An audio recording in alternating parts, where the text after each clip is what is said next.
የጌታ ጸጋና ሰላም ከሁላችሁ ጋር ይብዛላችሁ። እንዴት ከረማችሁ? ይህን ቪዲዮ ካያችሁ በኋላ ባላችሁበት የትኛውም የማይመች ሁኔታ የማይመች ህይወት ውስጥ ሆናችሁ አመሰግናለሁ እንድትሉ ፈልጋለሁ። እግዚአብሔርን እስራኤል በ40 ዓመት የጉዞ ጆርኒ ውስጥ እግዚአብሔርን አንዴ ብቻ እንዳመሰገና አስተውላችኋል። ከዚያ ሌላው ግን እንዳለ ማጉረምረም ነበረ። ይሄንን ክፍል ፈጣን ብለን እንድናይ ፈልጋለሁ። አብዛኛው ክፍል ዘጸአት ላይ ይገኛል። የመጀመሪያው ማጉረምረማቸው የሚጀምረው ሙሴ ከእግዚአብሔር ተልቆ ፈርዖንን ሲያወራ ነበር። ፈርዖን በእነሱ ላይ ጫና ከመጫን የተነሳ ሙሴ እንደዚህ ያሉት ማን አዘዘህ ይሄንን እንድትናገር? ለሱ በፊቱ ማንነታችንን አጠልሽተዋልና እግዚአብሔር የሥራህን ይስጥህ አይነት እርግማን ረገሙት። እግዚአብሔር ግን አልተዋቸው። ከዚህ በኋላ ዘጸአት 14:12 ላይ ህዝቡን ሊያወጣ የመጨረሻው መስመር ላይ ያለ ዞር ብሎ ሲመለከቱ ፈርዖን ከኋላ ይመጣ ነበር፣ ከፊት ባህር አለ። እንደዚህ ያሉት ሙሴ ታወን ማን አውጣናል? እዚያው አይሻለንም ነበር? እዚያው ብንሞት አይሻለንም ነበር? ይኸው ልትገለን ምድረ በዳ መጣን ብሎ በእግዚአብሔርና በመሪው ላይ ሲያጉረመረም ታዩታላችሁ። ከዚህ በኋላ እግዚአብሔር በድንቅና በታምራት ህዝቡን አሻገረ። ከበረሃ አነሳ እስራኤል ፎር ዘ ፈርስት ታይም እግዚአብሔርን ሊያመሰግን ፈረስና ፈረሰኛው ወጣ። እግዚአብሔር ተዋጊ ነው ስሙም እግዚአብሔር ነው ብሎ ድል ያለ ምስጋና አዘጋጀ። ከዚህ በኋላ ግን ከበሩን ቁጭ እንዳደረገ ዘጸአት 16:1-4 ላይ ረሃብ ሲሰማ ሆዱን ሲሞረምረው ወይኔ ግብጽ እያለ ምንቸቱ ስጋው እዚህ በረሃብ ሊገለን አመጣን ብለው ሙሴንም እግዚአብሔርንም ሲወቅሱና ሲያጉረመርሙ ታያላችሁ። እግዚአብሔር ለህዝቡ ምግብን አዘጋጅቶ በምድረ በዳ ሰጠ። ይሄ ብቻ አይደለም። ትንሽ አለፍ ብለው ደግሞ በራፊዲም የሚባል ስፍራ ላይ ሲደርሱ ይሄን ክፍል 17:1 ላይ ታገኙታላችሁ። ዘጸአት ውሃ አስፈለጋቸው። በጥንት ቦታው በምድረ በዳ ለምን ከግብጽ አወጣን ብለው በእግዚአብሔርና በሙሴም ላይ ሲያጉረመርሙ ታያቸዋላችሁ። ከዚህ በኋላ ግን እግዚአብሔር እንደ ጻልት የጠየቁትን ነገር ሁሉ እንዲህ ያቀበለ መኖር አልቻለም። እግዚአብሔር ልክ እንደ አንድ አባት ቀበቶን ነው የመዘዘው በዚህ ህዝብ ላይ። ከዚህ በኋላ ዘኍልቍ ምዕራፍ 11 ላይ ስጋን አስጠቃቸው። ትብልቅ ህዝብ ወጥቶ ሲያስጎመዣቸው እነሱም ስጋ ማን ይሰጠናል በግብጽ እያለን ዱባው ይሻለን ነበር ብለው ያንን ሁሉ ነገር ረስተው እግዚአብሔር ላማረሩ።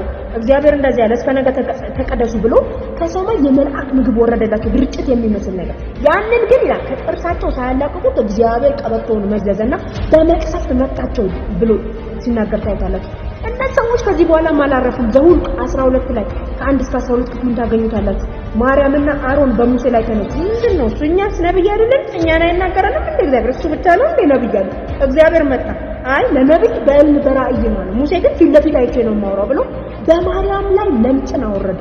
እግዚአብሔር በለምጽ ቀጣ። እዚህ ይሄ ብቻ አልበቃቸውም። እንደገና ዘኍልቍ 14 ከ1-10 ሄዳችሁ ስታዩ ሊገቡ የመጨረሻው መስመር ላይ ያሉ ሊሰልሉ የተላኩ ሰዎች መጡና አራ ኔፍሊም የሚባሉ ዘሮች የነ ኤልናቅ ዘሮች ረጃጅመት እንዳንበጣ ይበሉናል ሲሏቸው ህዝቡ ተሰበሰበና ሰው አቋቁሞ በቃ ወደ ግብጽ እንመለስ ከእንግዲህ እንደዚህ ይገሉናል ብለው እግዚአብሔር ላይ ሲያጉረመርሙ ታዩዋቸዋላችሁ። እግዚአብሔር ይሄንን ነገር ዝም አላለም፣ በቸነፈር ቀጣቸው ብሎ ክፍሉ ይናገራል።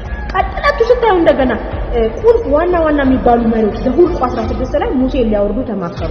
እግዚአብሔር ምድርን ሰንጥቆ እንዲውጣቸው አደረገ። በዚህ ቀጣቸው። ይሄ ማጉረምረም አላበቃም። አሁንም እንደገና ወረድ ብላችሁ ዘኍልቍ 16:41 ላይ ስታዩ እነዚያ ወንድሞቻችንን እንዴት እንደዚያ በመሬት ተፈክቶ ታስውጣላችሁ ብለው በሙሴ ላይ ተነሱበት ይላል። ሙሴ አይደለም ይሄንን ነገር ያደረገው እግዚአብሔር ነው። እንደዚህ ያጉረመረሙ 14700 ሰዎችን እግዚአብሔር ጸጥ አደረገ። ከዚህ በኋላ እንደገና ዘኍልቍ 20 ላይ ማየት ትችላላችሁ። እንደገና ይሄ ህዝብ በሙሴ ላይ አንጎራጎረ፣ ስለ ውሃ አንጎራጎረ። ውሃ ተቀለን ሞት ነው በምድረ በዳ። እግዚአብሔር ግን እዚህ ጋር ሙሴን ነው የቀጣው። ሙሴ ኢሞሽናሊ ሆኖ ባደረገው ነገር አትገባም ከነአን ተብሎ ተቀጣ። እንደገና በዚህ አላበቃም። ይሄ ህዝብ ዘኍልቍ 21 4-5 ላይ ማየት ትችላላችሁ።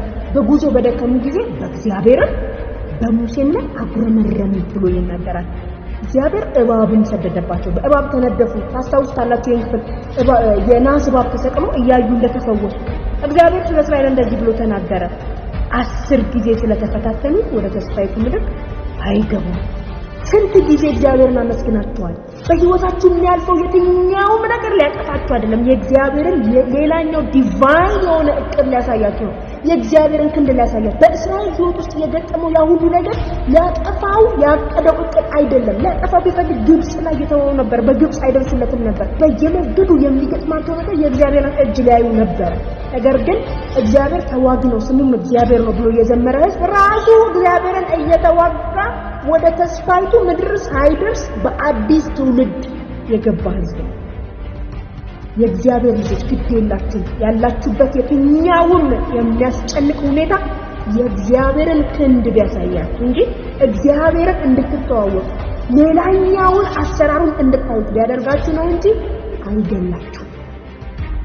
ይህንን ቪዲዮ ስታዩ በየትኛውም ሁኔታ ውስጥ ያላችሁ የትም ቦታ ያላችሁ ሰዎች የልቦና አይናችሁን ወደ ሰማይ አምላክ አንስታችሁ አመሰግንሃለሁ እንድትሉ ትፈልጋለሁ። እግዚአብሔር በምናልፍበት የትኛውም መንገድ ምስጋና ይገባዋል። ምስጋና የሚገባውን እግዚአብሔርን እጠራለሁ ከጠላቶቼም እድናለሁ ተብሎ ተጻፈ። ምስጋና የሚገባው እግዚአብሔርን ልባችሁን፣ እጃችሁን፣ ነፍስ፣ መንፈስ፣ ሥጋ፣ ዕውቀታችሁ ከፍ አድርጋችሁ ስታመሰግኑት ከጠላት እድናለሁ። በጌታ በኢየሱስ ስም ይህ ቀን ምስጋና ቀን ይሁንላችሁ። መልካም ጊዜ ይሁንላችሁ። ሻሎም ተባረኩ።